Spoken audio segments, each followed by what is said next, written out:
Did you lose yourself today? Did you lose the day? Or did you not lose the day because you're afraid of being a loser? Now, there's a big difference between being a loser and being great at losing. Losing is the only eternal, essential, constant in existence. This skin will deteriorate. You will lose a job. You will lose your partner, or your partner will lose you. You will lose your kids. They will lose you. You will lose everything. Everything is temporarily here for you, and you are here temporarily for everything else, okay? A cliche, embrace the day and all that. But really, people seem to have a problem with this because people are unhappy. The pills, the antidepressants, and all sorts of, people being bad and projecting stuff out of the world, being frustrated. It's all useless because it's all a symptom of us not being able to lose ourselves greatly. That's the secret. You have to be a great loser, great at losing. And don't confuse that with being a loser. Every day passes by, every year passes by, and you all think back, you all get flashbacks. Now, do you get flashbacks for what happened last week, last year, last 10 years? And what are they? Do they give you energy? Or do they just make you feel bad or something? This is serious because in my life, I've seen people who have material wealth, okay? And I've seen people who are poor. And those poor people weren't happy, and the rich people weren't unhappy.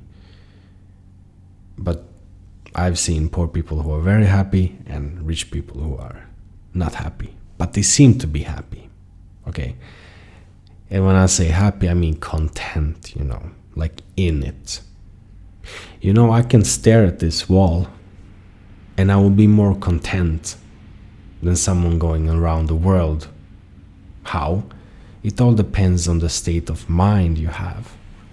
Like if you can lose yourself just staring at this wall, doesn't mean that you've done nothing. It's about losing, the force of losing. And people don't do that. So it doesn't matter what you have outside or inside, what you have done, if you haven't lost yourself. Now, humans are cowards, and humans are good people. I always think about how people have helped me, directly and indirectly. People just, when you're traveling and you're in the middle of nowhere, they just help you. Or you do the same. And people giving you a lucky thing they have around their neck for some time and expect you to give it back, and you do that. Or when you're in a cafeteria and you see something through the glass of somebody doing something good and that inspires you. Well, you inspire people too. And the majority of the force going on in humanity is basically good. We are not animals. We have never been such brute animals as some ideas are out there about us being these barbarians back in the ancient days. We're quite good. But that has no drama, and we just don't have time to express that. Gratitude. And gratitude is very important. But it's always about losing yourself.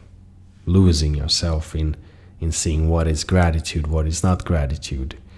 In serving others, in serving yourself, and also being able to be served. You see? And it's all about losing yourself, giving it the most. So in that space inside our dark head. Inside our second-hand experience of reality,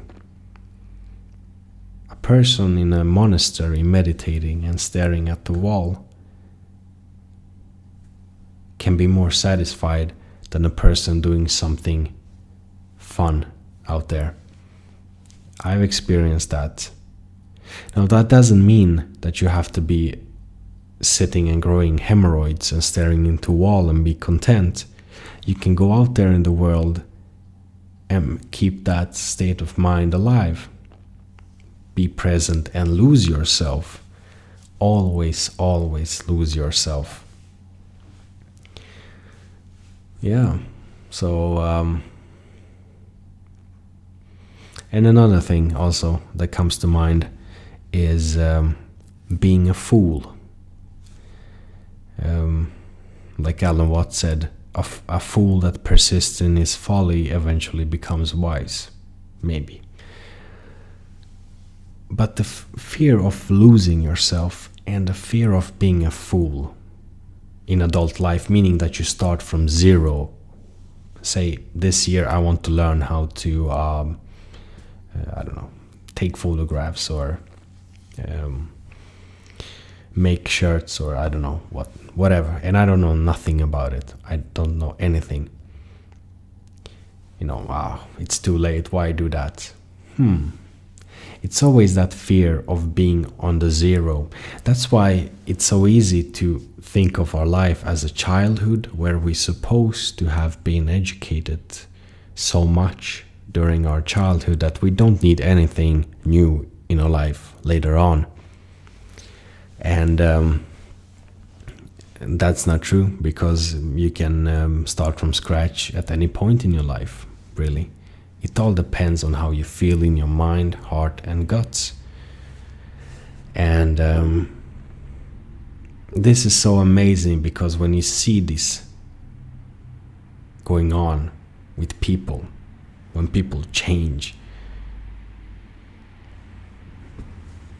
they have lost themselves. They began from zero, they acquired something new, and they have gained something. They have gone to the next level. The problem is, everything about us is sort of expected to be finished at a certain age. 20, 25, 30, 35, I don't know. But we always see the world through filters, ideologies. I'm not going to say religion, because religion is an ideology. And that's the hindrance. And people are living like this. And that's fine. But appearance doesn't always have to say something about the inner quality. Some man likes to take care of his garden, prepare coffee for his wife, and he's blessed. But it's always about what you make yourself lose yourself in. And